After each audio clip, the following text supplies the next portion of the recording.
తర్వాత రామ్ చరణ్ సుకుమార్ సినిమాకు షిఫ్ట్ కావట్లేదా? మరో దర్శకుడిని లైన్లో పెట్టాడా? ప్రముఖ నిర్మాణ సంస్థ ఆ ప్రాజెక్ట్ ని భారీగా ప్లాన్ చేస్తోందా? చరణ్ అప్కమింగ్ మూవీస్ పై వినిపిస్తున్న గట్టి బజ్ ఏంటో చూసేద్దాం పదండి.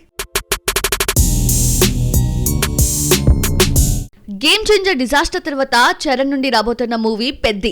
సుకుమార్ శిష్యుడు బుచ్చిబాబు దర్శకత్వంలో వస్తున్న ఈ ప్రాజెక్ట్ పై ఎన్నో అంచనాలున్నాయి.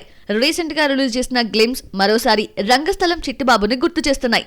జాన్వీ కపూర్ హీరోయిన్ గా నటిస్తున్న ఈ పాన్ ఇండియా బొమ్మ నెక్స్ట్ ఇయర్ మార్చ్ ఎండింగ్ లో రిలీజ్ చేస్తున్నట్టు అనౌన్స్ చేశారు మేకర్స్. పెద్ది కంప్లీట్ చేశాక చరణ్ సుకుమార్ మూవీకి షిఫ్ట్ అవుతాడన్నది తెలిసిన విషయమే. కానీ ఇప్పుడు ఇంట్రెస్టింగ్ బజ్ ఒకటి సర్క్యులేట్ అవుతోంది. Just for a change Sukumar తో కాకుండా సందీప్ రెడ్డి వంగాతో సినిమా సెట్ చేసుకున్నాడన్నది latest news. UV Creations banner లో చెర్రీ నెక్స్ట్ మూవీ చేయబోతున్నారట. లాంగ్ డిస్కషన్ తర్వాత ఈ కొలాబరేషన్ జరిగినట్లు వార్తలొస్తున్నాయి.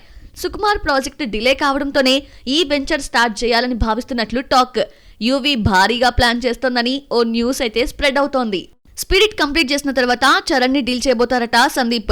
గతంలో మహేష్ బాబు కోసం రాసుకున్న డెవిల్ కథను ఇప్పుడు మెగా పవర్ స్టార్ తో తీయబోతున్నట్లు బజ్ వినిపిస్తోంది.